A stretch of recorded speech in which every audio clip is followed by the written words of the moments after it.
जो टेररिस्ट भी है ना, वो भी टेक्नोलॉजी को लेकर बहुत अवेयर है, वो भी इवॉल्व कर रहे हैं। पैसा उनके पास भी हर तरीके का है रिसर्च करने का।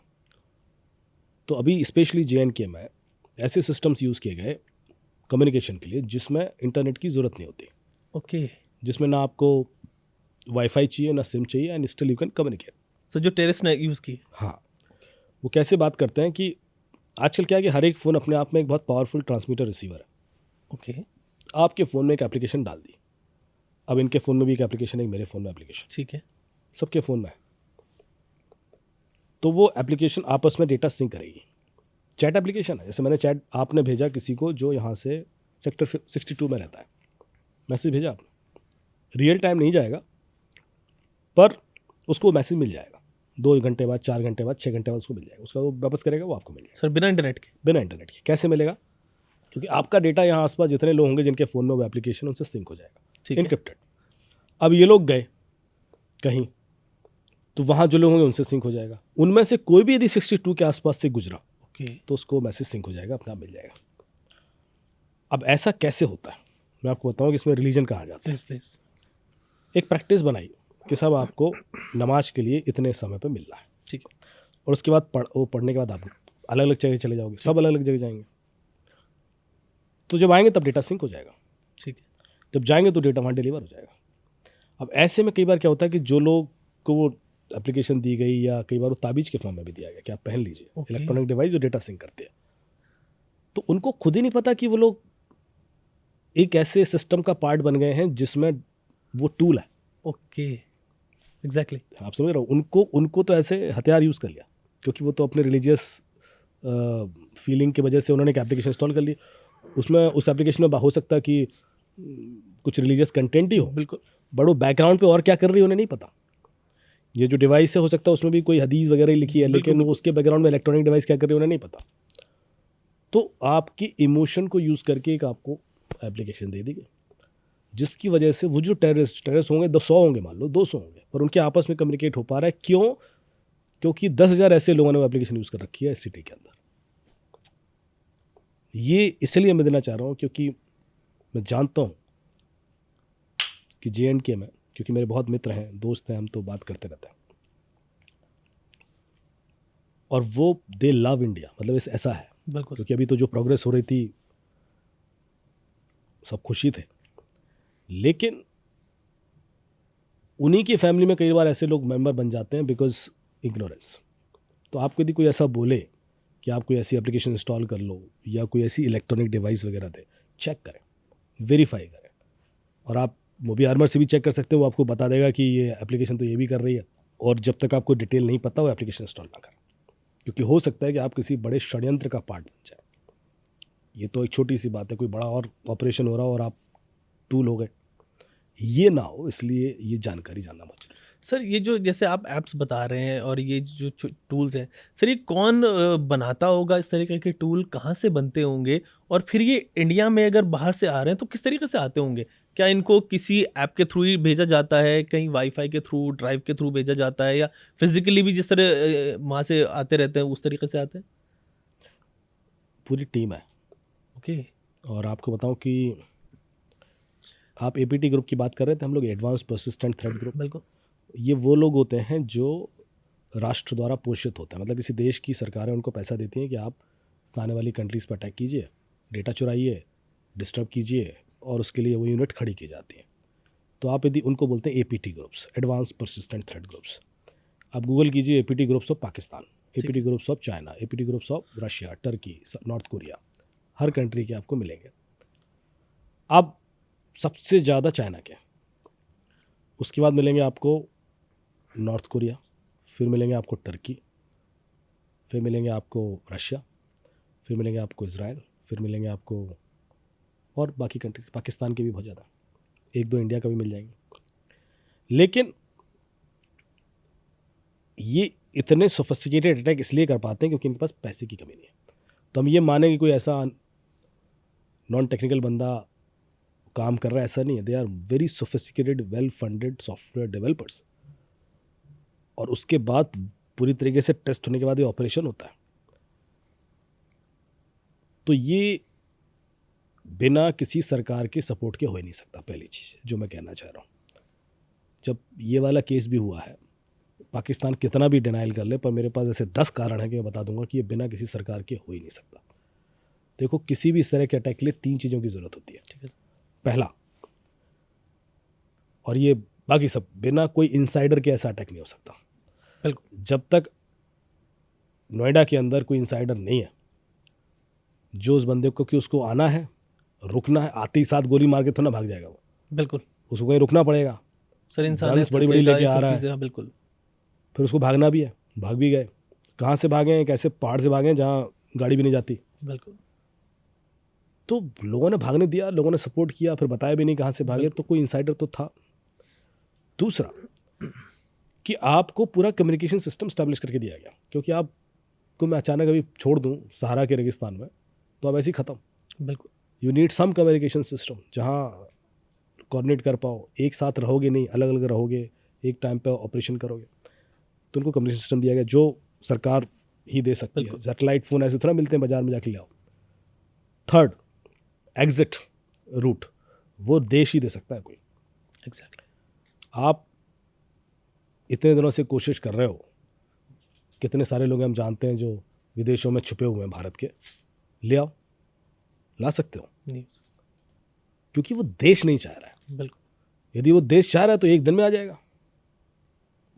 तो आपने जब यहाँ से भाग के वो पाकिस्तान पहुँचे या जहाँ जिस भी देश में, वहाँ उनको प्रोटेक्शन दिया। उनको पता है ना, जब पूरी दुनिया में उसामा को ढूंढा जा रहा था तो मिला तो अबोटाबाद में था ना। सर। अब आप कहो कि नहीं साहब हमें तो नहीं पता था। सर बिल्कुल। अरे यार, हंसी ये वही आती वाली है। बात हो गई बिल्कुल एग्जैक्टली। कि खुदा ने मेरे से कहा मार दो। बिल्कुल। ऐसा थोड़ी ना होता है।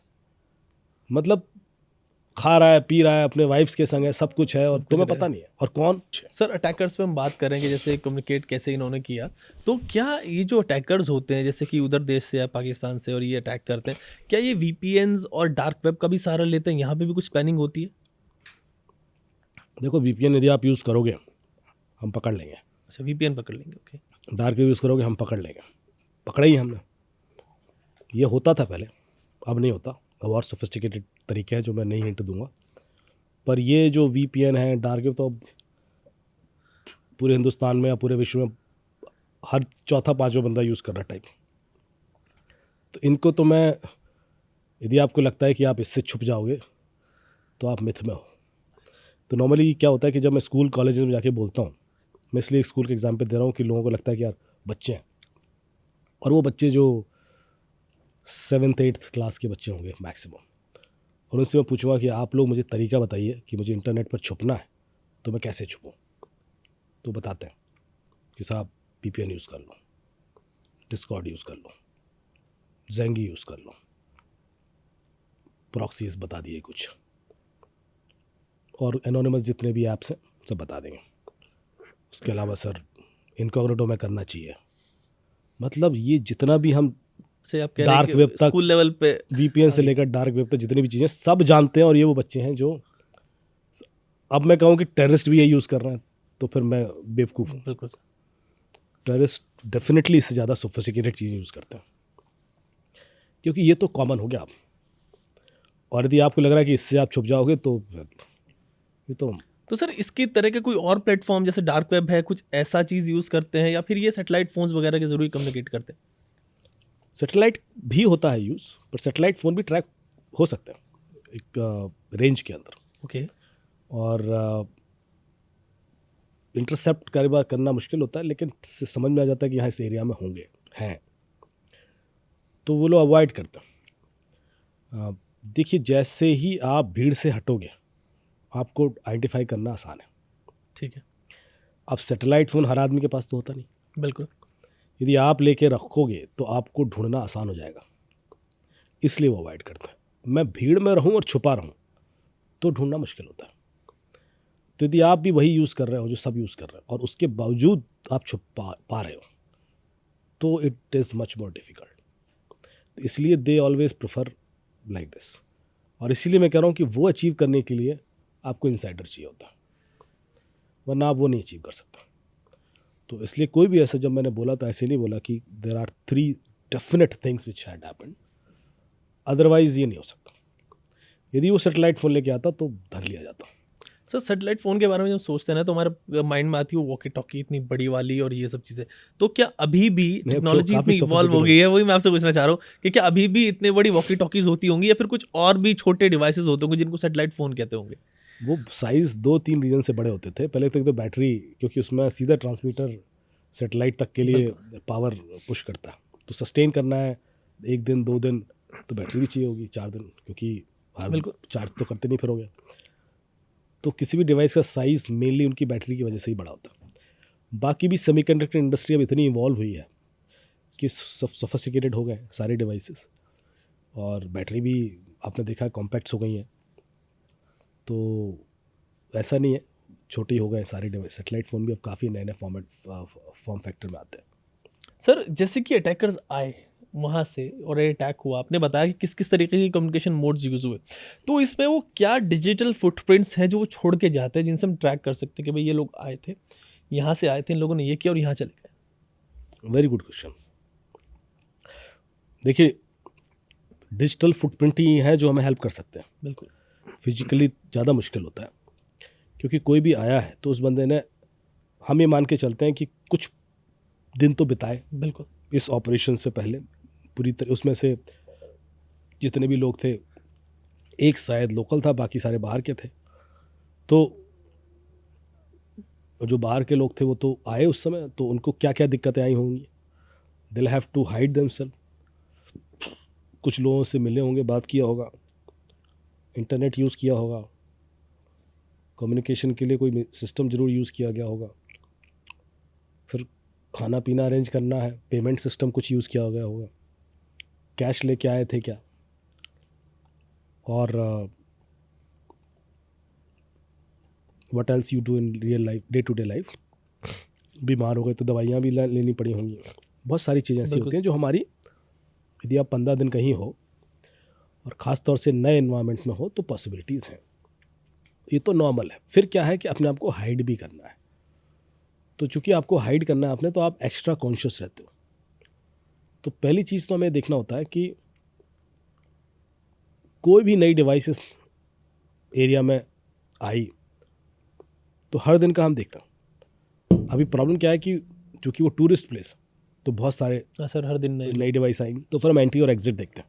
ओके, क्योंकि नॉर्मली जो टूरिस्ट होगा वो 3 दिन 4 दिन 5 दिन के लिए रहता है। ठीक है। तो हमने टावर डम निकाला, हमने देखा कि इस एरिया में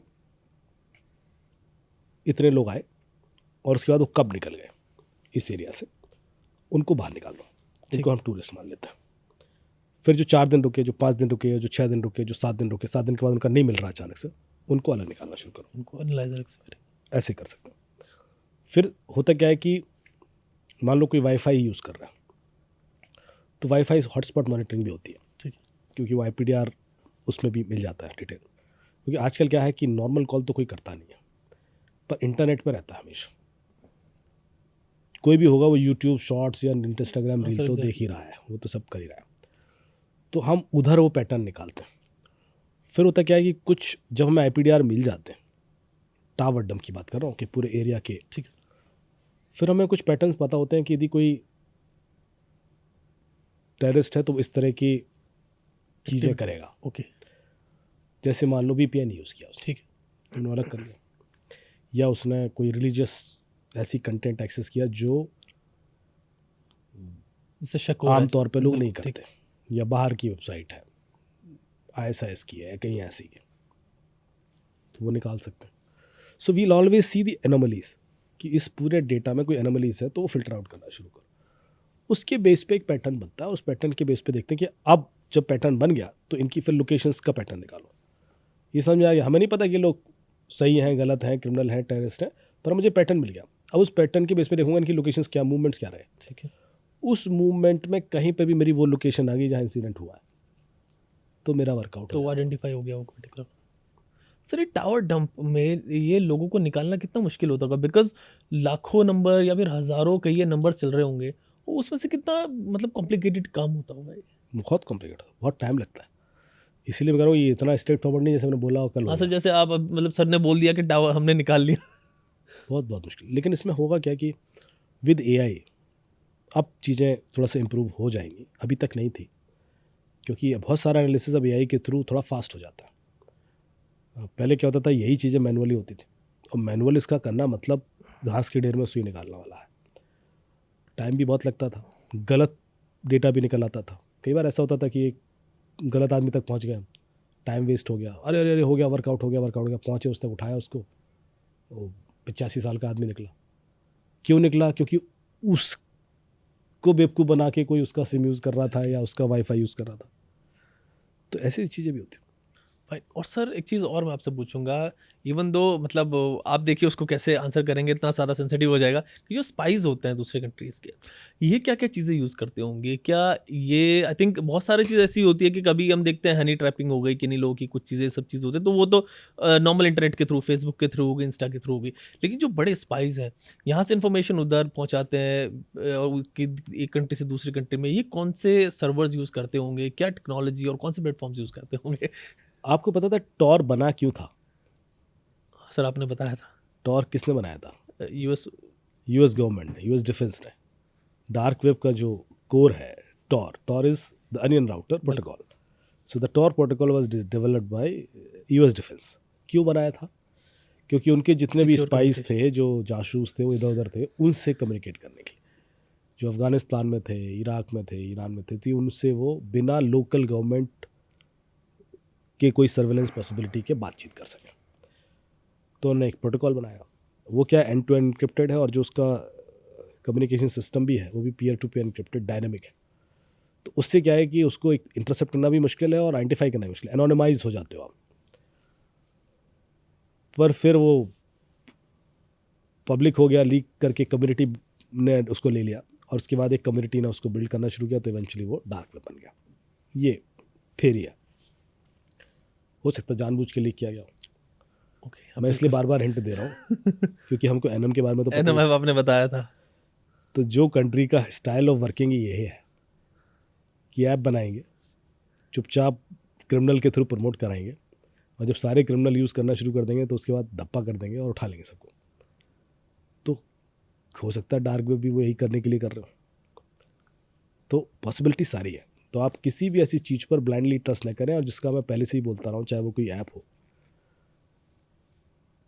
ये भी हो सकता है कि आज की डेट में पाकिस्तान के अंदर जितनी रिलीजियस ऐप चल रही हैं, उसमें आधी से ज़्यादा यूएस की हैं, और बाकी आधी चाइना की हों।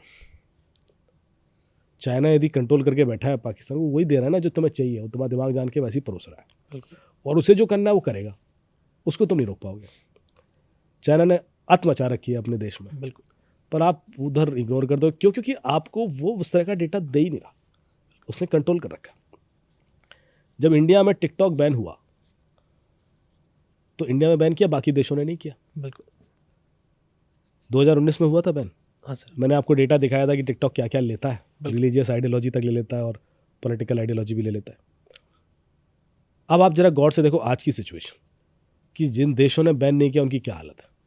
जो भारत के आसपास के देश हैं, 5 साल पहले अच्छे खासे चल रहे थे, बांग्लादेश की ग्रोथ सबसे ज़्यादा थी, बिल्कुल सर। याद है आपको? एग्जैक्टली। आज क्या हो गया? हो गया रिलीजियस पंगा। बिल्कुल। श्रीलंका की हालत क्या है? एग्जैक्टली। आगे सड़क पर। नेपाल की हालत क्या है? आगे सड़क पर। क्यों? टिकटॉक बैन नहीं किया, या और भी ऐसी एप्लीकेशन जो चाइना की हैं बैन नहीं की। चाइना और सर जब इंडिया ने बैन किया तो लोगों को लग रहा था यार ये ऐप बैन करके क्या हो गया, ये मतलब 5 साल पहले जो काम किया था वो दूसरे कंट्री जो सर बता रहे वो देखिए क्या हो गया। मैं तो हिंट दिया था, मैं तो उस समय भी बोला था, मैंने कहा था आप इनका मकसद ही नहीं समझ रहे हो, ये आपकी प्रायोरिटी बदल देंगे लाइफ की। अच्छे खासे आप दाल रोटी कमा रहे हो, जी रहे हो, सेलिब्रेशन कर रहे हो, अचानक आपकी ज़िंदगी की प्रायोरिटी कुछ और हो जाएगी। हो गई बांग्लादेश की, बिल्कुल। हो गई श्रीलंका की, लग गई। तो ये चीज़ इतना ज़्यादा फास्ट हो सकती है विद एआई। तो इसलिए डेटा की ज़रूरत थी, डेटा बचाने की, कि आपका देश का डेटा आप ही के हाथ पर है। खास तौर से ऐसे देशों में ना जाए जो आपको एज ए टूल यूज़ करना चाहते हैं। बिल्कुल सर। सैटेलाइट फ़ोन्स पे एक सवाल और आया मेरे माइंड में, क्या इनको भी जैम किया जा सकता है? क्या इनको भी डिस्टर्ब किया जा सकता है? क्या इनका भी नेटवर्क जो है वो ख़त्म किया जा सकता हाँ हाँ, सेटेलाइट फ़ोन जैम हो जाते हैं। पर होता क्या है कि देखिए, कोई भी जैमर कैसे काम करता है? ओके। जब भी कोई कम्युनिकेशन होता है तो एक स्पेक्ट्रम पे होता है ना? Exactly. जैसे कि जो बैंड्स होती है ना Frequency हमारे, बिल्कुल। थोड़ा टेक्निकल जाता है, इसको मैं याद रखता था। L band, S band, C band, K U band, K band, K band, ये गीगाहर्ट्ज बैंड्स। सो स्टार्ट तो फ्रीक्वेंसी रेंज होती है आपके low frequency to high frequency to very high frequency to, but eventually C band में जब आप जाते हो तो ये बैंड्स आ जाते हैं।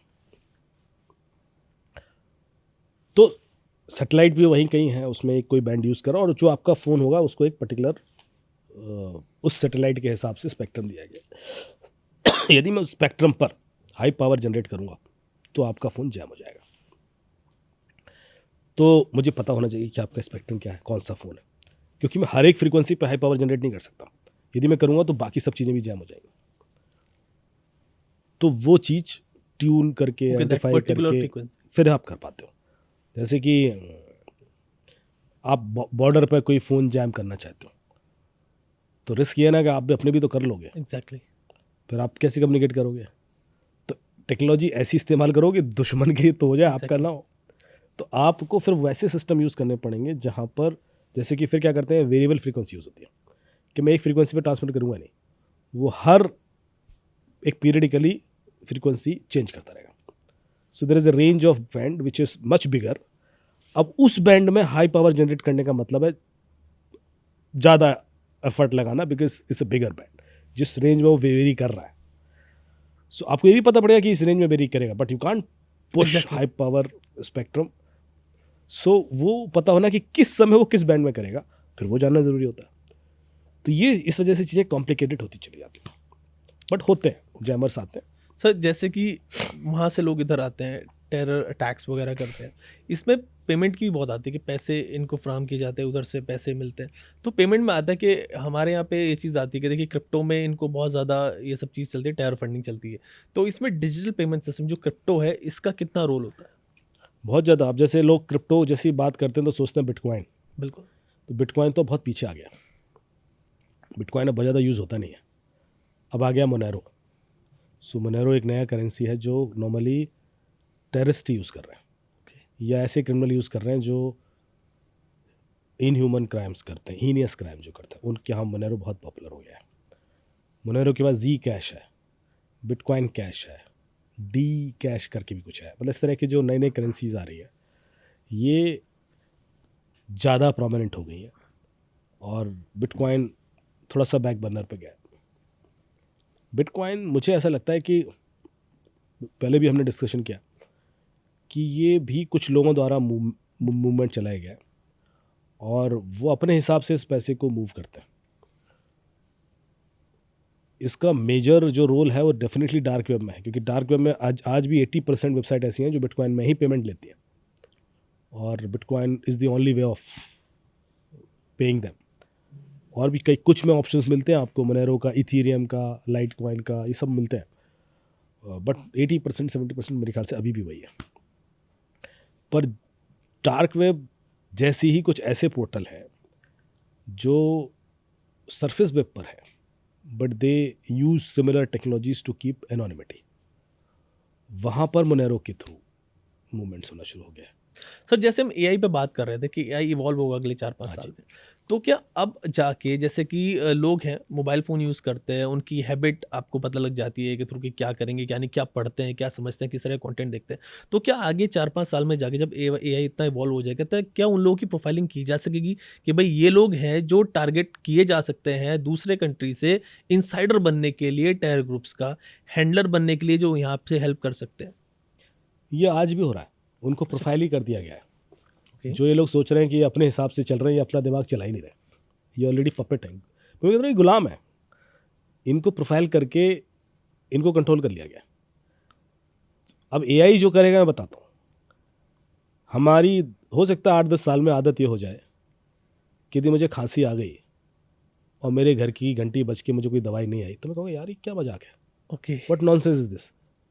अब मुझे कॉल करना पड़ेगा डॉक्टर को कि मेरी तबीयत ख़राब है, ये अभी तक तो पता हो जाना चाहिए था। आप समझ रहे हो, हमारी एक्सपेक्टेशन इतनी बढ़ जाएगी। या आपको चाय पीने का दिल किया और आपने कहा यार वो मतलब आई नहीं बन के, because your thought, your aspirations, your छोटी छोटी चीज़ें यदि सामने वाले को पता पड़ गई, आपकी लाइफस्टाइल, तो आप धीरे धीरे उस लेवल पर आपको सर्व करना शुरू हो जाएंगे सिस्टम। जैसे जब से ये ब्लिंकिट और ज़ेप्टो वगैरह आ गए, अब यदि 10 मिनट में चीज़ ना जाए तो हम इम्पेशेंट हो जाते बिल्कुल हैं कि यार 10 मिनट हो गए, अभी तक अभी तक डिलीवर नहीं हुआ। आप 2 मिनट 12 मिनट हो गए। आपकी हाँ 12 मिनट कैसे हो बिल्कुल। सकते हैं, ये तो 10 मिनट में आ जाना चाहिए था और 10 मिनट में आता है वो। ये जो एक्सपेक्टेशन है एआई की बात और हिलेंगी, क्योंकि जो हमारी साइकोलॉजी, हमारे इंटरेस्ट, हमारे ख्वाहिशें, इच्छाएं सारी प्री डिटरमाइंड होने लगेंगी। यूएस गवर्नमेंट ने एक टूल बनाया और गूगल पे आप सर्च करेंगे मिल जाएंगे। वो कहते हैं कि हम लोग सोशल मीडिया एनालिसिस करके 1 हफ्ते पहले ये बता सकते हैं कि ये बंदा क्राइम करने वाला है। ओके 1 हफ्ते पहले we can predict with 70% accuracy. जो आगे एक्यूरेट और हो जाएगा based on his symptoms, post and everything, हम समझ जाते हैं। I like that. लेकिन आप सोचिए कि सिर्फ मेरे उन पोस्ट को देखकर जो मैंने पब्लिक पोस्ट की हैं, यदि कोई इतना अंदाज़ा लगा सकता है, तो ऐसी कोई ऐप जो मेरे फ़ोन के अंदर है और मुझे 24 घंटे सुन रही है और मेरी एक्टिविटीज़ भी जान रही है, वो तो और एक्यूरेटली ये चीज़ कर लेगी। बिल्कुल तो आपके फ़ोन में जितनी भी एप्लीकेशंस हैं वो तो आपको 24 घंटे सुन ही रही हैं, वो तो देख ही रही हैं, वो तो जान ही रही हैं, वो तो आपकी एक्टिविटीज़ भी जानती हैं। So eventually they all know about your small small things. अब यही चीज़ जब मैं कहता हूँ कि टिकटॉक कर रहा है या कोई ऐसी ऐप कर रही है जो किसी देश ने जानबूझ के कैम स्कैनर डाल दिया, वी चैट डाल दिया कि खेलो खेलो फ्री है, फ्री तो कुछ है नहीं। But if I know so much about you, मैं आपकी थॉट को अपने हिसाब से कंट्रोल करूँगा, मैं आपकी ज़िंदगी की प्रायोरिटी बदल दूंगा, मैं आपको लॉजिकल थॉट दूंगा ही नहीं, आपको उस तरह के कंटेंट दिखाई नहीं जाएंगे। एंड देन और आपको लगेगा कि होता ना कि आप जिस इल्यूजन में जी रहे हो आपको वही लगेगा कि आप सही हो, बिकॉज मैंने आपको इस हद तक कंट्रोल कर लिया कि आप सही गलत से बियॉन्ड जा चुके हो। अब आप उतना भी लॉजिकल ही रहे। ये पहले भी होता था, जो कल्ट चलते थे वो ऐसे ही करते हैं, क्या इतना इन्फ्लुएंस कर लो सामने वाले को कि वो अपना थॉट इस्तेमाल करना बंद कर दे। So I am not against any belief, faith और वो, पर इतनी गुंजाइश तो रखो कि अपना दिमाग लगा सको। हाईजैक ना कर लिया जाए। आप उतनी भी गुंजाइश नहीं रखते, बिल्कुल आप नहीं है वो, फिर आदमी चाहे झूठ बोले वो भी एक्सेप्ट कर लेना है, फिर उसकी हर बात ही सही है। मेरे ख्याल से ये गलत है। मैं नहीं कहता हर आदमी गलत, हर आदमी सही नहीं होता, हर आदमी सही गलत दोनों होता है। ये आपका डिसीजन है कि भाई आपकी ये चीज़ अच्छी लगी मैं आपको ले लेता हूँ और ये आपकी गलत लगी मुझे, सो सॉरी टू दैट। जब तक आपका ये थॉट प्रोसेस है तब तक आप फ्री हो, आज़ाद हो, स्वतंत्र हो। एल्स आप गुलाम। द मोमेंट आपका ये थॉट प्रोसेस खत्म, आप गुलाम हो गए किसी के। सर इस पे ऑपरेशन सिंदूर पे आपसे अगला क्वेश्चन मैं लूँगा। एक सवाल ये है मेरा सर कि फॉर एग्जांपल बड़ा कॉन्फिडेंशियल चीज़ होती है तो ये, क्योंकि मतलब ये तो ऐसी होती है कि इसके बारे में तो किसी को पता नहीं होता है। तो ये कॉन्फिडेंशियलिटी कैसे मेंटेन रखी जाती होगी, आप अगर अपने हिसाब से बता सकें? क्योंकि किसी भी ऐप पे इसके बारे में नहीं बताया जाता होगा। आई डोंट थिंक कि किसी के फ़ोन पे बताया जाता होगा कि क्या भाई चीज़? ये जो एयर स्ट्राइक जैसे कि हो रही हैं हाँ, ये कब नहीं। होनी है, किसी चैट पे नहीं बताया जाता होगा। कम्युनिकेशन जो होती है किसी ऐप पे नहीं होती होगी। तो किस तरीके की चीज़ें कम्युनिकेशन के लिए यूज़ होती होंगी कि भाई एटलीस्ट हमारे कंट्री में किसी एक को पता है, किसी दो को पता है, या फिर हमारे जो सेना है उनमें किसी एक दो को, ये किस तरह से मेंटेन करते होंगे, किस तरह चलती होंगी चीज़ें? जब ये नोटबंदी हुई थी आपको पता था? नहीं सर। जब धारा 370 हटी आपको पता था? नहीं वही वही मैं जानना चाह रहा हूँ। जब भी ऐसे कोई हुआ, एयर स्ट्राइक हुई तो आपको पता था? या ऑपरेशन सिंदूर होने वाला आपको पता था? किसी को नहीं पता होता। तो सवाल यह है कि यदि ऐसा कोई भी मैकेनिज्म यूज़ किया जाता जो बिल्कुल, आईटी ये के ऊपर डिपेंडेंट है तो पता पड़ जाता। तो ये तो तय है कि कोई ऐसा सिस्टम यूज़ होता ही नहीं है। ओके यदि होगा तो डेफिनेटली इधर ना उधर से कुछ ना कुछ हो जाएगा। ट्रेडिशनल सिस्टम यूज़ किए जाते हैं क्या काफ़ी। सर, हैंड राइटन नोट्स या कुछ कोड्स ऐसा कुछ? हाँ, वो भी ट्रेडिशनल सिस्टम यूज़ होता है और ख़ास तौर से देखो होता है ये चीज़ इतनी हाई लेवल पे होती हैं कि ऐसे फ़ोन पर डिस्कशन नहीं होते, ऐसे चैट पर मैसेजिंग नहीं होती है। और कई सारी चीज़ें यदि अच्छा डिफेंस और आर्मी के तो अपने कोड ऑफ कम्युनिकेशंस होते हैं, वो तो इनकोडेड भाषा में पूरा मैसेज पास कर देंगे। ओके सर, मतलब जैसे हम बात करें वो बात नहीं करेंगे। हाँ, वो तो पूरा मैसेज दे देंगे, वो तो सामने वाले को समझ में आएगा। तो यदि उन्होंने हैंड रिटन नोट भी होगा तो उसका भी आप कुछ नहीं कर पाओगे। ओके वो तो और इतना सेंसिटिव होते हैं। अब मैं आपको हिंट दूं कि आप मान लो कोई सॉफ्टवेयर हमने बाहर से लिया, कोई एक मिसाइल लॉन्चिंग टूल ले लिया, हार्डवेयर, तो उसमें मुझे लैटिट्यूड लॉन्गिट्यूड देना है कि मैं इधर अटैक करने वाला हूँ। तो वो जो लैटिट्यूड लॉन्गिट्यूड होगा, रिमोट चांसेस कि जिस कंट्री से मैंने ये लिया है मिसाइल, उसको भी चला जाए, हाँ बिल्कुल एग्जैक्टली, उसको क्योंकि भी सर बैकडोर वो डाल उसी ने बनाया ये। और कल के दिन ये तो टारगेट है हमारा, कैसे जाना चाहिए, तो वो भी इनक्रिप्टेड होता है। ओके, वो भी देने से पहले तक, मतलब स्ट्राइक के 1 सेकंड पहले तक किसी को भी नहीं पता होता, वो इनक्रिप्टेड होता है, वो किसी और फॉर्मेट में होगा। ओके, दी जाएगा शॉर्ट खत्म, कहाँ से, तो वो रिस्क भी खत्म कर दिया जाता है। तो आप सोचो कि इस हद तक प्रोविजंस रखे जाते हैं कि लीक होने का तो कोई फिर वो है ही नहीं, मतलब there is no remedy and there is no, क्षमा नहीं है उसकी कोई। बिल्कुल, यदि लीक हो गया तो आप गए। तो यदि हमें और आपको नहीं पता है, मुझे भी नहीं पता, मतलब मैं तो सिर्फ अपनी नॉलेज, जो बुक इस नॉलेज को बता रहा हूँ, because I am not part of the system. Defence का तो बिल्कुल भी नहीं। पुलिसिंग आती है मुझे क्योंकि मैं पुलिसिंग का एंगेज हूँ, पर मुझे पता है कि ये चीज़ें, जितना भी सिक्योरिटी पढ़ी मैंने, आईटी सिस्टम्स के ऊपर बहुत ज़्यादा निर्भर नहीं होती, अदरवाइज रिस्क बढ़ जाता है। ओके सर, जैसे मैं एक अभी रिपोर्ट पढ़ रहा था कि उसमें मेंशन था, एक्चुअली रिपोर्ट नहीं, ट्विटर में कि मेंशन था कि ट्रंप ने ये बोला कि जब उनको पता लगा, बोला गया कि भाई यहाँ पे इंडिया ने ऑपरेशन सिंदूर किया, तो उनका I knew something was about to happen, ये वो, तो फिर उसने उसको मेंशन किया हुआ था एक्सप्लेन करके कि देखो ट्रंप को पता था पहले से कि क्या होने वाला है, इनको बता दिया गया था अमेरिका को, ताकि इनकी नोट ली जाए। तो अभी जो लगता है, जैसे आप बात कर रहे हैं कि किसी को नहीं पता होता, तो क्या किसी एक कंट्री को पता लग सकता है सब चीज़? नहीं, डेफिनेटली देखो, ये तो डिप्लोमेटिकली इस्टेब्लिश किया गया होगा।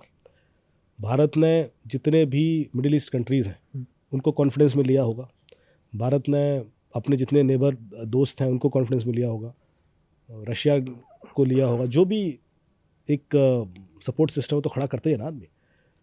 आपका किसी से लड़ाई हो जाए तो आप पहले अपना एक सपोर्ट सिस्टम बनाते हो ना, कल के दिन काउंटर करेगा तो हमारे पास हेल्प चाहिए ना, ऐसे थोड़ा ना आप लड़ने चले जाते हो। तो कुछ अब क्या करेंगे, इतना डिटेलिंग नहीं होती, पर ये तो ज़रूर होगा कि देखो हम एक्शन लेंगे, एक्शन तो ले रहे हैं और वी नीड सपोर्ट। तो आप देखो कि पाकिस्तान को अलग थलग कर दिया, बिल्कुल, पाकिस्तान को चाइना के अलावा कोई खड़ा नहीं है कोई साथ। नहीं, और चाइना भी इसलिए खड़ा है क्योंकि उसको उनका बंदरगाह फायदा, चाहिए, बिल्कुल उसको और कोई मतलब नहीं है आज बर्बाद होता है कल हो जाए। बिल्कुल, वो सारा वही कब्जा कर लेगा उसको। जिस दिन पाकिस्तान की संकुचित होगा, वो सिर्फ उसमें अपना फ़ायदा ढूंढ रहा है। बिल्कुल, क्या मेरा क्या फ़ायदा बन सकता है? बस पाकिस्तान को ऐसा लग रहा है कि वो कोई जिहाद की वजह से उनके साथ है, तो ये तो अब हास्यास्पद है, खुद उन्होंने क्या हालत कर वो रखी है। खुद कम्युनिस्ट कंट्री है सर वो, बिल्कुल। तो ये जब कोई भी इतना बड़ा एक्शन लिया जाता है, मेरे ख्याल से डिप्लोमेटिकली अपनी पोजीशन स्ट्रांग की जाती है, और वो की इंडिया ने, तो पता थोड़ा बहुत तो पता होगा, ऐसा ना होता है। सर जैसे कि एयर स्ट्राइक्स हुई, इंडिया ने एयर स्ट्राइक्स करी, इस सिचुएशन में साइबर सिक्योरिटी कितना रोल प्ले करती है? जो बैकएंड पे आप एपीटी ग्रुप्स कह रहे हैं, क्या वो भी एक्टिवेट होते हैं इंडिया की तरफ से कि उनका जो कम्युनिकेशन सिस्टम है उसको वहाँ पे होल्ड कर दिया जाए, बंद कर दिया जाए, या उनका जो रडार सिस्टम है उसको होल्ड कर दिया जाए ताकि वो ट्रैक ना कर सकें? तो साइबर सिक्योरिटी का इसमें क्या रोल रहता है? देखो, जब भी किसी दुश्मन को अटैक किया जाता है तो कई तरीके से घेरा जाता है, और इसलिए क्योंकि डिस्ट्रैक्शन हो। यदि आप सिर्फ एक ही सिंगल माइंडेड उससे जाओगे तो वो काउंटर कर पाएगा, पर यदि आप उसको बिजी कर दोगे उधर तो वो आपके ऊपर रिटेलिएट नहीं कर पाएगा। तो हर तरीके से वो किया जाता है। आपने देखा होगा सबसे पहला रिएक्शन क्या था? पानी बंद कर दिया। हाँ सर, बिल्कुल, ये बहुत बड़ी दूर की सोच था। पहले आप उसकी हिम्मत तोड़ो, जब पानी बंद होगा तो एंगेज करो उसको कहीं और। पब्लिकली थोड़ा पैनिक मचेगा, रिवोल्ट आएगा कि यार ये तो प्रेशर तो आ गया ऑलरेडी। फिर आप कम्युनिकेशन सिस्टम, फिर जब आपको लगे कि अब इंटरनेशनली आपकी पोजीशन ठीक है, तब आप अटैक करते हो। अब उसके बाद सामने वाले समझता है कि ये ठीक करूं या वो ठीक करूं या ये करूं, तब वो दबाव में आएगा। और ये करना इसलिए पड़ता है ताकि आपको अपना भी डिफेंस करना है। तो यदि आप इतनी पूरी तैयारी के संग नहीं जाएंगे, आई एम श्योर इससे भी ज़्यादा होती होगी। हम जो सोच पा रहे हैं ये तो 5% 10% भी नहीं सोच सकते। ये एक दिन का निर्णय नहीं होता, इसमें पूरे आपने देखा होगा जब इंसिडेंट हुआ उसके बाद लगातार मीटिंग्स चल रही थी, लगातार स्ट्रैटेजीज बन रही होंगी, तो में हर प्रॉज एंड कॉन्स डिस्कस किया गया और उसके बाद कोई एक्शन होता है। तो यू आर राइट, चाहे वो उनका कम्युनिकेशन सिस्टम हो वो भी टारगेटेड होगा, उनका जितने भी क्रिटिकल इंफ्रास्ट्रक्चर्स हैं वो भी हमारी नज़र में है, उनके जितने फैक्ट्रीज़ हैं आयुध की वो हमारी नज़र में है। हर चीज़ जब हमने पॉइंट आउट कर लिया उसके बाद हम एक्शन लेते हैं कि कहाँ क्या हो रहा है। हमें पहले से पता था, उनके मूवमेंट्स हमारी नज़र में है, उनके आर्मी मूवमेंट्स हम जानते होंगे, सब जानते होंगे। Sir, as a cyber security expert किसी देश का आर्मी मूवमेंट पता कर लेना, उसकी जो क्रिटिकल इंफ्रास्ट्रक्चर है वो पता कर लेना, ये कितना बड़े खतरे में डाल देता है उस कंट्री को जिसके अगेंस्ट ये चीज़ की जा रही है। एक बार मुझे कोई ऑपरेशन हो रहा था नक्सलाइट एरिया में, तो एक ऑफिसर ने मुझे बोला कि यार जब हमारा कैंप लगता है तो वो नक्सल्स को पता पड़ जाता है कि यहाँ कैंप लग रहा है। ओके। तो बोले कैसे पता पड़ता होगा? मैंने कहा सर सिंपल सी बात है, तो मैं ही पता कर लूँगा। कैसे? तो कैसे? मैंने कहा उस एरिया में मोबाइल एक्टिवेट हो जाते होंगे अचानक से। ओके। बोले हाँ यार। तो बोले लेकिन ये इन्फॉर्मेशन उन तक जाती कैसे? मैंने कहा सर इन्फॉर्मेशन तो ऑपरेटर से आप कुछ भी निकाल लो, जितने हमारे क्लोज होंगे उनके भी तो हो सकते हैं। बिल्कुल। तो फिर ये पॉलिसी बनाई गई कि मोबाइल यूज़ नहीं होगा। ओके। आप जब एकदम से किसी एरिया में, जैसे अब वो मूवमेंट करते रहता, एक एरिया में गए और 50-100 मोबाइल अचानक से एक्टिव हो गए और उधर रात रुके हैं, तो वो इन्फॉर्मेशन किसी को पास ऑन कर देना, क्योंकि बहुत बड़ा एरिया होता है, पर आपको बता दें कि यहाँ पर बिल्कुल। That itself is dangerous. तो मूवमेंट पता करना बहुत तरीक़ों से संभव है। आजकल आदमी बिना मोबाइल के जीता कहाँ है? बिल्कुल।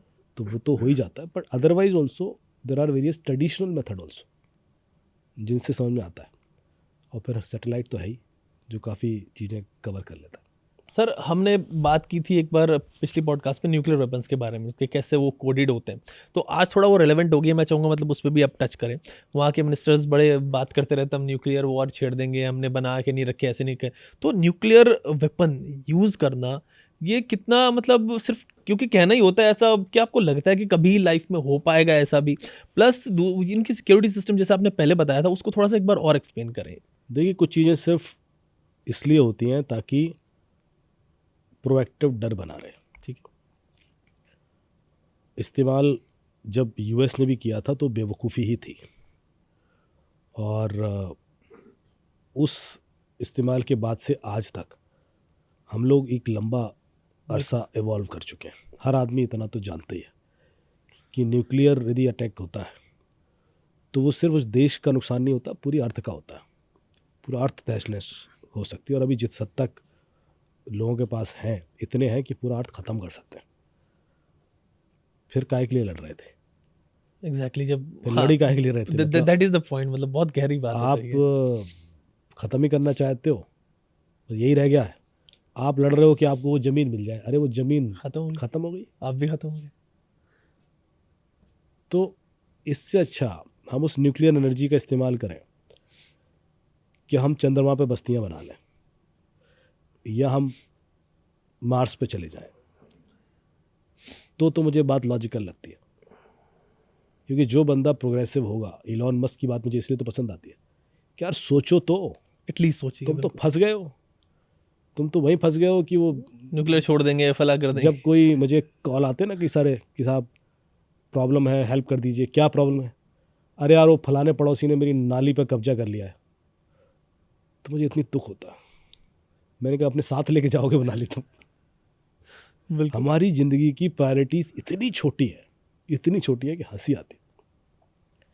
और उस चीज़ को हमने इतनी बड़ी बना रखा होता है कि हमारे लिए तो ज़िंदगी जीने मरने का सवाल है वो। मतलब आप गन का लाइसेंस दिला दो, क्यों? क्योंकि वो कब्जा कर रखा है उसने नाली पे, तो कल के दिन कुछ आएगा तो गन दिखाएंगे। ये आती है मेरे पास रिक्वेस्ट, मैं ऑनेस्टली बताऊं, अभी आप ईस्टर्न यूपी में चले जाओ, यही खेल है कि मेड़ की वजह से लड़ रहे हैं, नाली की वजह से लड़ रहे हैं, वो कुछ 2 गज ज़मीन के लिए लड़ रहे हैं, बस यही हो रहा है। And they might be wealthy rich people, पर उनकी ज़िंदगी का फोकस वहाँ अटक गया है कि जब तक वो ईगो प्रॉब्लम सॉल्व नहीं होगी तब तक तो मैं दाल रोटी भी ढंग से नहीं खा सकता। यही विश्व लेवल पे हो रहा है कि आपको वो लैंड का टुकड़ा इतना इंपॉर्टेंट हो जाता है कि अपनी प्रोग्रेस भूल जाते हैं। पाकिस्तान के लिए वो एक लैंड का टुकड़ा इतना इंपॉर्टेंट हो गया कि वो अपनी प्रोग्रेस भूल गए, सारा का पैसा उस आर्मी और पंप करने लगे। इसमें क्या मतलब है? क्योंकि जैसे ही आप प्रोग्रेस करोगे बाकी चीज़ें अपने आप आ जाएंगी। बिल्कुल। You can create new land. Japan के पास तो लैंड है ही नहीं, उसने समुद्र में बना दी, उसने बना दिया। दुबई का हालत देख लो, बारिश तो होती नहीं थी, करा दी। जब पैसा आएगा ना तो सब हो जाता है। उसके लिए रिसोर्सेस अपने आप खरीद सकते हो आप। तो ये सीखने वाली बात है कि आपकी प्रायोरिटी जैसी अलग हो गई कि हम तो गजबा हिंद करेंगे, तो फिर आप अपनी प्रोग्रेस खत्म कर आप देते। अलग लेवल पे चले आप खुद बढ़ते ना आगे, आप बढ़ जाते आगे और तो सर ये rich बनते। गजवा हिंद में अगर उन्होंने न्यूक्लियर वेपन मार दिया तो खुद कैसे बचेंगे? पाकिस्तान तो इतना पास में है कि यदि हुआ तो पाकिस्तान ही खराब हो जाए। वही तो मैं कह रहा हूँ। मतलब आप एंड मुझे तो सबसे बड़ा है कि अब इसको थोड़ा और मैं अलग लेवल पे लेता हूँ। ओके, हम कितने बड़े बेवकूफ हैं। दुख इसलिए नहीं होता कि किसी दुश्मन ने चाकू मारा है, दुख इसलिए होता है कि भाई ने मारा है। एग्जैक्टली। तो आचार्य चाणक्य का एक श्लोक है, वो कहते हैं कि इस दुनिया में सबसे बड़ा पाप पता क्या है? इस दुनिया में सबसे बड़ा पाप है अपने भाई को धोखा देना। बिल्कुल सबसे बड़ा। और पाकिस्तान तो हिंदुस्तानी है, एग्जैक्टली सर। हमारा कल्चर एक, हम एक, भाषा भी एक ही है। मैं तो कहता हूँ हर चीज एक है। और हमें लड़ना उससे पड़े और हमें उससे बच छुप के डर के रहना पड़े कि कल के दिन वो ये कर देंगे। मतलब यदि न्यूक्लियर अटैक की डर होती हमें है और न्यूक्लियर अटैक का डर हमें किसी दूसरे देश से होता, जर्मनी से, नीदरलैंड से, तो हम एक बार समझ में भी आता। किससे डर है? पाकिस्तान से।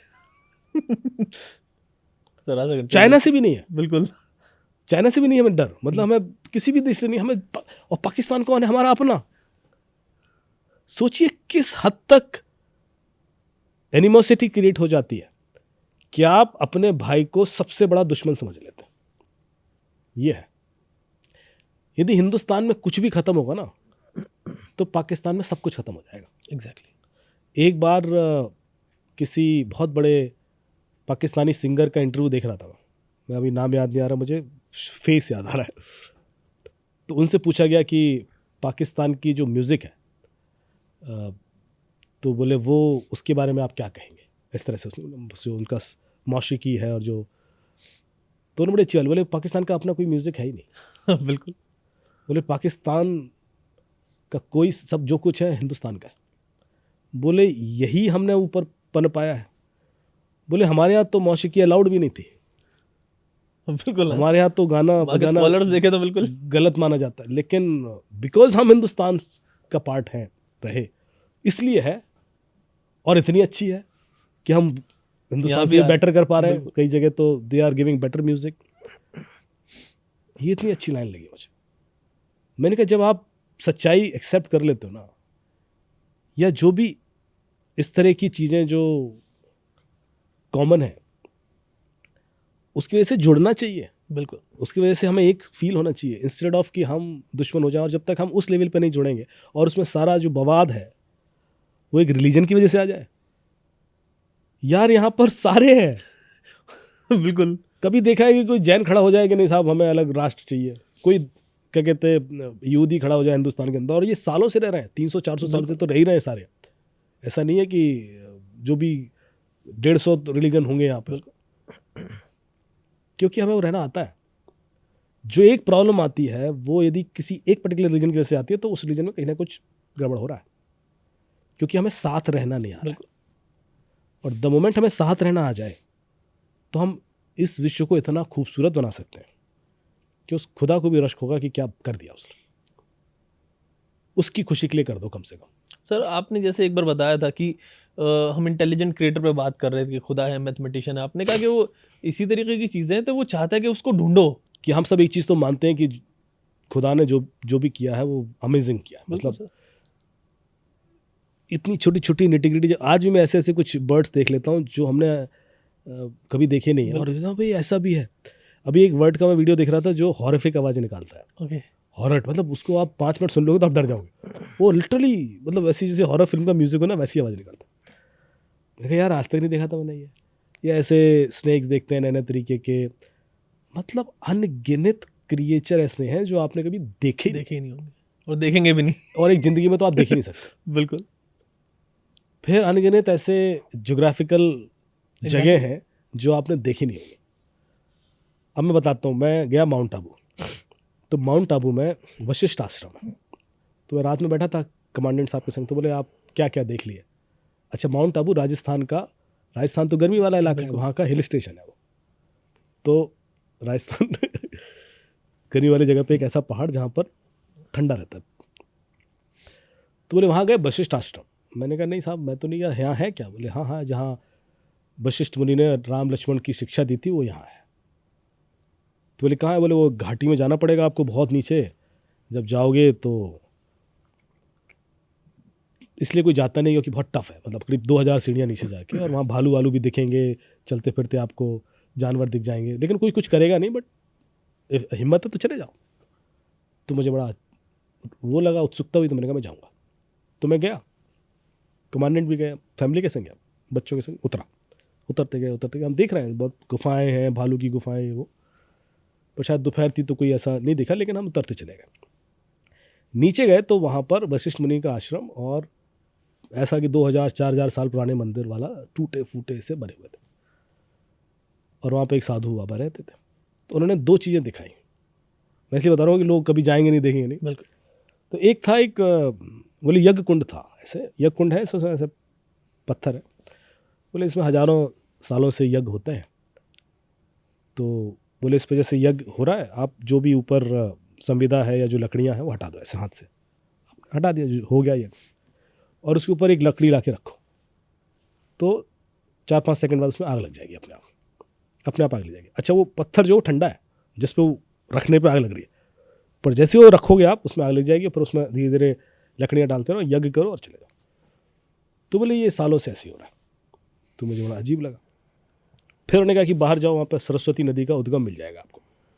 तो मैं गया, तो वहाँ पे एक धारा निकल रही थी सरस्वती नदी की, और नीचे एक ऐसा कुंड सा बना था, उसके नीचे एक छेद था जो ऊपर से देखोगे तो ऐसा लगा बहुत नीचे है। तो बोले ये पाताल तक जाता है। तो ये कुंड कभी भरता नहीं है, ये धारा आती रहती है, और वो कुंड भरते नहीं था, मतलब कुंड खाली था, पानी आ रहा है और नीचे जा रहा है। वो छेद कितना गहरा है वी नेवर नो। बोले वो क्योंकि वो पाताल तक जा रहा है, तो ये इस तरह से चल रहा है सालों से ऐसे।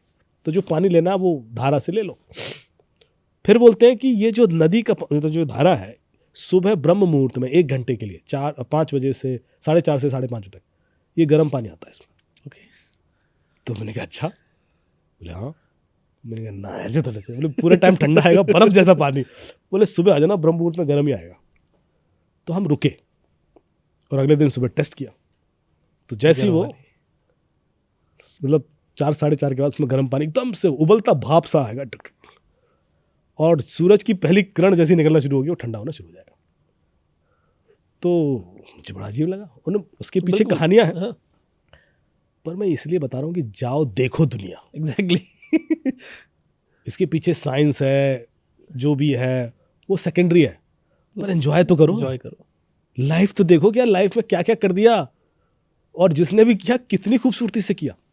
आप सब तहस-नहस करने पर तुले हुए। आप जो बोलते रहते ना, वो कुरान की कुछ कुछ वर्ड्स मेरे जहन में आ रही है। कुरान के Please, ना, please. अवलम यसीरु फिल अर्द, कि तुम जाओ दुनिया देखो, अर्थ जमीन, यसीर, आप सैर करो और दुनिया जाके देखो। देखो, मतलब एक्सपीरियंस यार करो। पढ़ते नहीं है मुसलमान। आपने गन टांग के मार के कह रहे हो कि इसलिए पैदा हुए थे। अच्छा, उसमें एक क्या बंदा बोल रहा है, मुझे मौलाना बोल रहा है उसमें वीडियो में, कि मुसलमान तो मरने के लिए पैदा होता है, वो तो मरने के बाद जीता है। अब उसने भर दिया लोगों के दिमाग में कि हम तो मरने के बाद ही जिंदगी होती, मरने तक तो कुछ मतलब नहीं है। अब जरा उसको लॉजिकली सोचे यार, यदि खुदा को आपको मरने के बाद ही सब कुछ देना है, तो पैदा क्यों कर रहा है भाई? इसलिए पता कर रहा है गले के मार देंगे। अगर यही काम जो आपकी फिर आइडिया, इतनी कॉम्प्लिकेटेड दुनिया क्यों बना दी?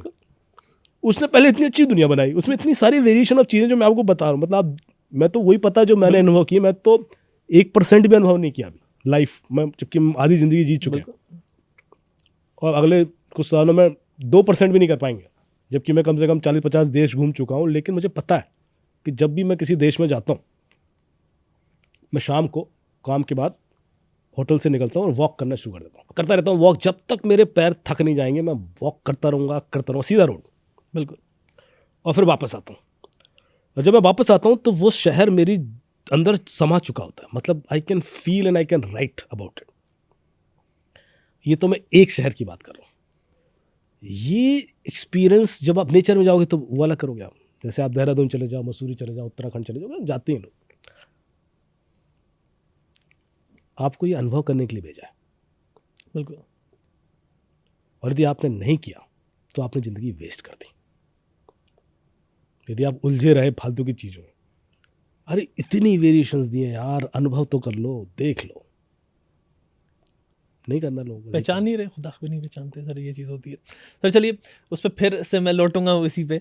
क्या न्यूक्लियर कोड्स जो है किसी भी कंट्री के, क्या वो हैक हो सकते हैं सर? ये बड़ा सब्जेक्टिव सा सवाल है, इसका ऑब्जेक्टिव आंसर हो नहीं सकता। वैसा सा सवाल पूछ दिया आपने, ईवीएम हैक हो सकती है।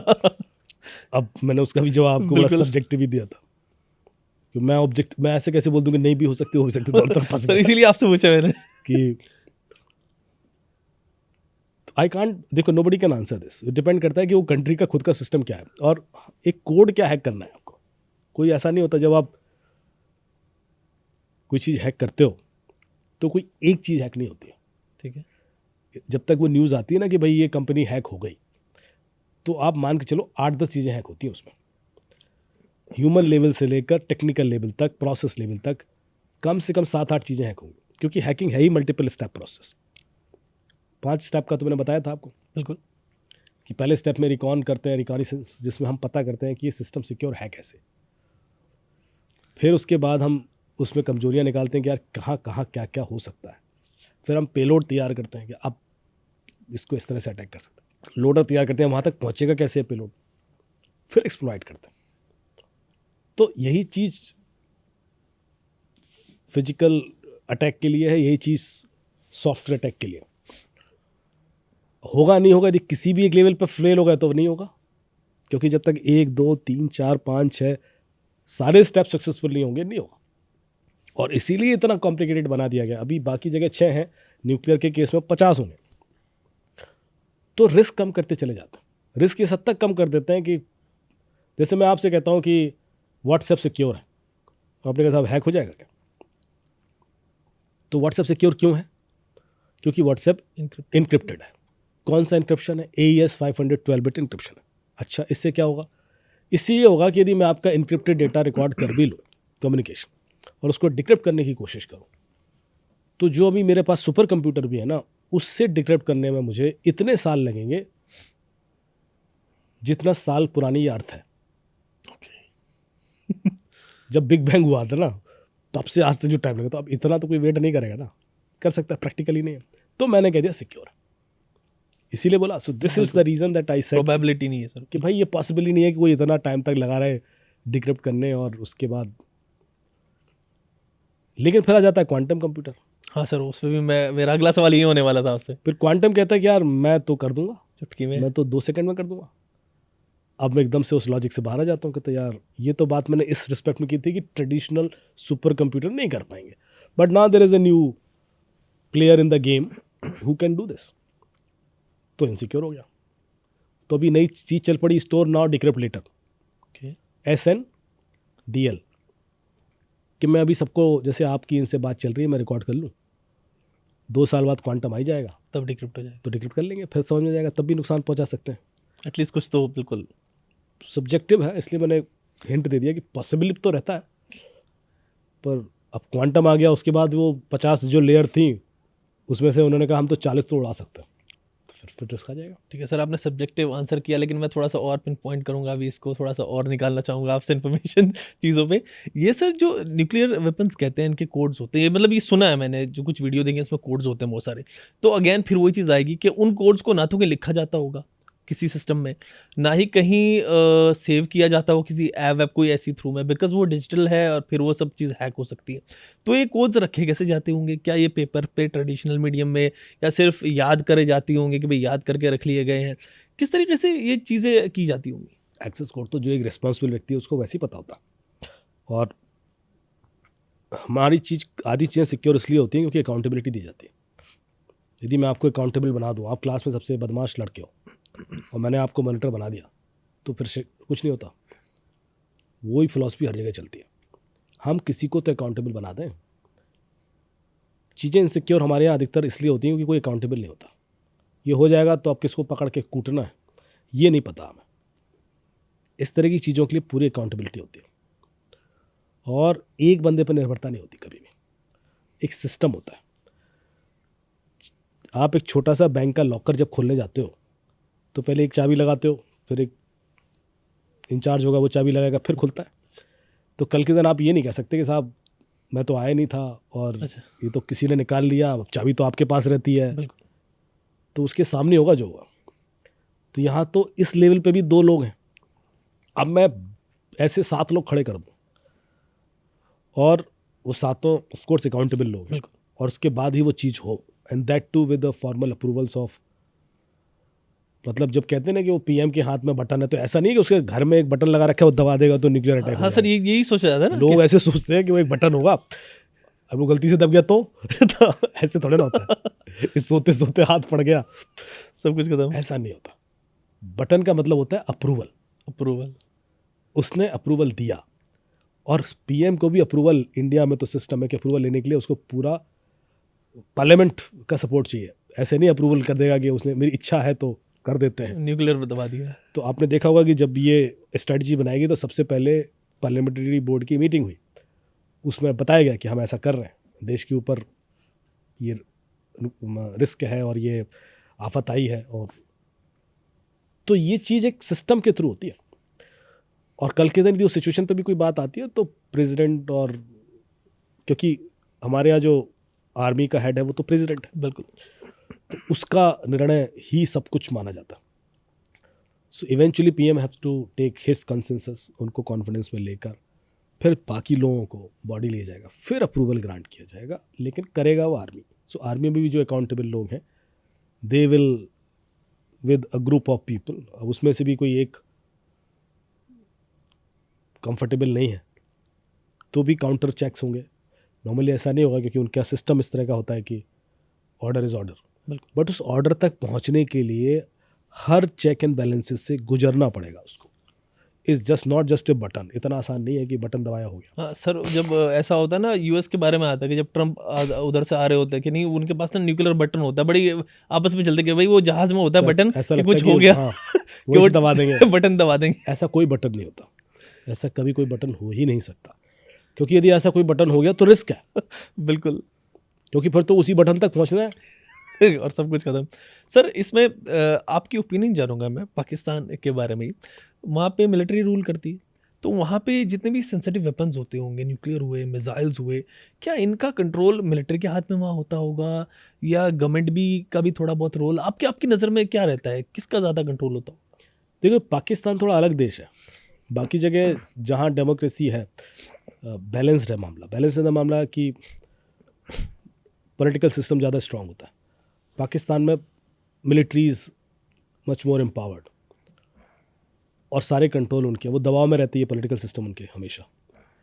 इतनी बार तो कूप हो गया वहाँ पर कि जनरल मुशर्रफ से लेकर हर आदमी आके प्रेसिडेंट बन जाता है, प्राइम मिनिस्टर बन जाता है। तो वो तो इनका डीएनए वैसा सा, उस वजह से क्या हो गया कि डेमोक्रेसी कभी सस्टेन कर ही नहीं पाई। जब आप डेमोक्रेसी को टाइम ही नहीं दोगे,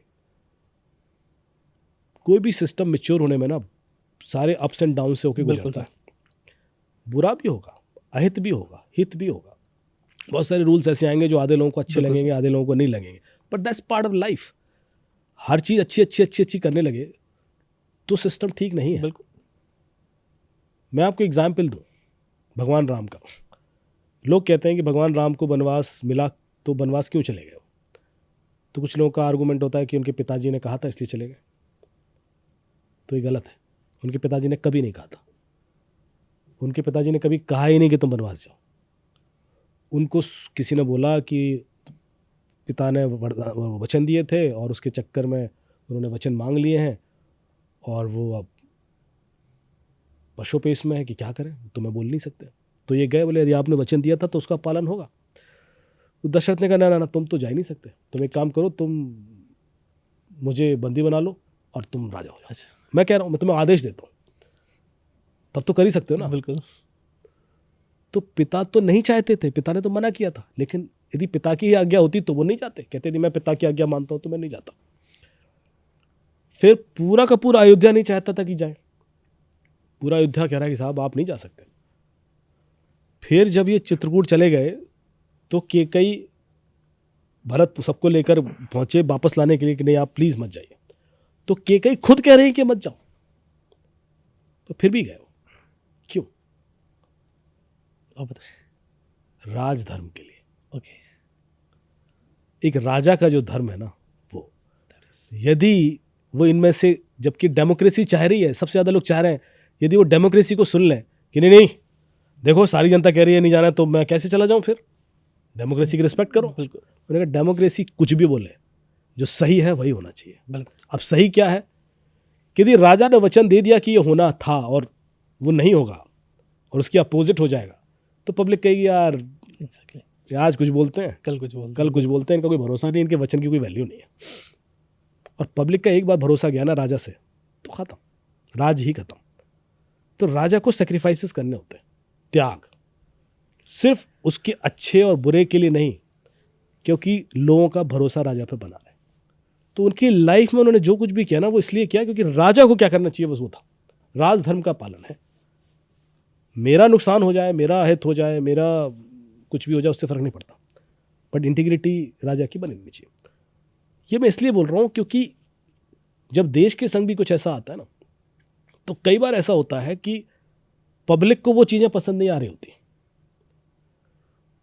आरक्षण आया, लोगों ने, आपने देखो कितने लोगों ने आग लगा ली, गोस्वामी से लेकर कितने लोग जल गए, विरोध हुआ, पूरे हिंदुस्तान में विरोध होने लगा। गलत है साहब, जिंदगियां बर्बाद हो गई, पर उसने निर्णय लिया ना जिसने लिया, क्योंकि उसको पता था कि देखो सिस्टम में एक बहुत बड़ा चेंज लाना है तो ये निर्णय लाना पड़ेगा। यदि मैं आज इसलिए सिर्फ हो जाऊं कि नहीं साहब कुछ लोग विरोध कर रहे हैं, तो ठीक नहीं होगा। करेक्ट। इसी तरह और भी ऐसे निर्णय हुए, 3 तलाक का जैसे हुआ, विरोध हुआ, लोगों ने किया, पर उन्होंने कहा नहीं साहब इसकी वजह से प्रॉब्लम है तो इसको ठीक करना पड़ेगा, कोई तो करेगा ठीक, तो हम कर देते हैं। ऐसे निर्णय करने के लिए बहुत हिम्मत चाहिए होती है। आप पब्लिक की खुशी के लिए सब कुछ करते रहें, वो करना बड़ा आसान है, इट्स वेरी सिंपल, कि वही करो जो अच्छा लग रहा है, क्या फर्क पड़ता है, पर वैसे बर्बाद हो जाता है देश। बिल्कुल, अपीज करते रहो और फिर वो अपने आप अपीज करते रहो, खुश खुश खुश खुश खुश, बिल्कुल, बस सब बढ़िया चीज़ें बढ़िया ठीक। बढ़िया, राजा तो बच्चा है। तो बिल्कुल कई बार आपको ऐसे निर्णय लेने पड़ते हैं जो आपको गद्दी से उतार भी सकते हैं। बिल्कुल।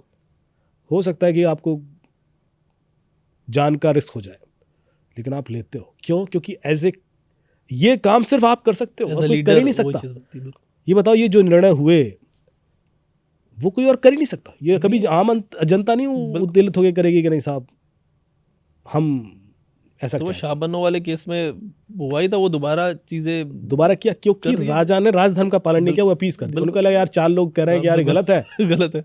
सुप्रीम कोर्ट ने निर्णय दे दिया कि भाई आपको एलिमनी देनी है। बिल्कुल। पर वो सारे मौलाना पहुंच गए राजीव गांधी के पास, यार ये तो ऐसे होगा तो गलत हो जाएगा। अब राजीव गांधी फंस गए, उन्होंने कहा कि ऐसा है क्या, तो अब कल के दिन चुनाव ना हार जाऊं, तो उन्होंने सुप्रीम कोर्ट का निर्णय बदला। सर पूरी बॉडी मुस्लिम पर्सनल लॉ बोर्ड कुरान के अगेंस्ट लोगों को लेके आ गई। उस समय वही तो होता है कि अब मैं एक एज ए इंसान पूछूं, भूल जाइए कि वो कुरान है, इस्लाम है, जो भी हो, एज ए इंसान बिल्कुल। यदि आपसे पूछा जाए कि यार ये है एक महिला है और वो क्या है, चाह रही है कि उसका भत्ता दिया जाए, बिल्कुल। बहुत छोटा सा, वो भी कोई, वो पता बात पैसे की नहीं थी, वहाँ बात ईगो की थी। उन्होंने नहीं साहब नहीं देंगे, तो आपको खुद लगेगा तो अन्याय है यार। बिल्कुल। इस बात पे आप डिस्कस कर सकते हो कितना दें कितना ना दें। इस बात पे डिस्कशन कैसे हो सकता है कि नहीं देना है, नहीं दे, बिल्कुल। और फिर आप उसको अपने रिलीजन से जोड़ लोगे नहीं, जिसके संग आप 20 साल रहे हो उसको फिर आप मझधार में छोड़ दोगे। तो ये चीज़ें कई बार ऐसे इंसान हमें सामने दिख रही होती हैं गलत हो रही है, लेकिन हम नहीं निर्णय ले पाते, फिर हम खुश करना चाहते हैं। पता है कि आपको वो रिलीजन की इंटरप्रिटेशन आपकी वो गलत है, वो है ही नहीं। हाँ, नहीं उधर तक तो कोई जाते ही नहीं, बिल्कुल। क्योंकि वो ब्लॉक्स पड़े हुए हैं दिमाग ब्लॉक्स पड़े ना, उधर तो कोई जाते नहीं। मतलब मैं तो कहता हूँ कि ऐसे इंसान कई बार देख के लगता है कि यार ठीक है यार ये सही है, इसको होना चाहिए। कई सारी चीज़ें हैं जो समय के संग बदलनी ही चाहिए, यदि नहीं बदलेंगी तो पानी की तरह होता है, सड़ जाती हैं। ठीक है सर, आज आपने कनेक्ट किया एंड बड़े शॉर्ट नोटिस पे हमने सर से रिक्वेस्ट की थी सर प्लीज़ आप बात कीजिए एंड सर तबीयत ख़राब थी सर की लेकिन वो आ गए सर, उसके लिए thanks Thank you and so will connect. हम जैसे अपनी सीरीज़ सॉरी। जो अपनी सीरीज़ सर हम करते हैं उसको कंटिन्यू करेंगे एंड वी वांट कि आप आएँ दोबारा से, और सर जो पुलिस ऑफिसर्स को हम लोग इनवाइट करने वो कह रहे थे वो भी प्लीज़ अभी करेंगे सर। नहीं, बिल्कुल कोशिश करेंगे। एक्चुअली अभी सारे पुलिस ऑफिसर मेरे ख्याल से बिजी थे, बहुत सारी चीज़ें चल रही हैं, तो मैं कोशिश करूँगा कि अगले रिकॉर्डिंग में हम, यदि नोएडा नहीं तो गुड़गांव नहीं तो दिल्ली नहीं, किसी एक डीसीपी को जरूर इनवाइट करें and we'll discuss some relevant contemporary cases जो उनके पास आए, किस तरह के केसेस उनके थानों में आ रहे हैं वो हम डिस्कस करेंगे और थोड़ा उसको और इंटरेस्टिंग बनाएंगे। So keep watching. Thank you so much for watching us. अच्छी चीज़ है कि हम लोग कुछ भी डिस्कस करते हैं बिल्कुल and we could do this because of your support, क्योंकि आप लोग यदि देखेंगे, वॉच लगातार कर रहे हैं, कमेंट्स कर रहे हैं, और मैं हमेशा बोलता हूँ कि चाहे वो पॉजिटिव कमेंट हो चाहे नेगेटिव कमेंट हो, मैं हमेशा उसे सर आँखों पे लेता हूँ। क्यों? क्योंकि आप कमेंट इसीलिए कर रहे हो क्योंकि आप कनेक्टेड हो, वरना मैं जिस चीज़ से मतलब नहीं उसके बारे में बोलता भी नहीं। हर आदमी आजकल इतना बिजी है, but because you like someone and you don't like some of his opinion तो आप कमेंट करते हो, या आप पसंद ही करते हो तो आप कमेंट करते हो। So either ways we are happy with for all your comments, all your feedbacks. और बताइए यदि किसी टॉपिक पे डिस्कस करना है, will be very open. Thank you so much. Sure, और आपके जो कमेंट्स हैं वो हम अपनी नेक्स्ट एपिसोड में लेंगे ही। तब तक के लिए थैंक्स। Thank you.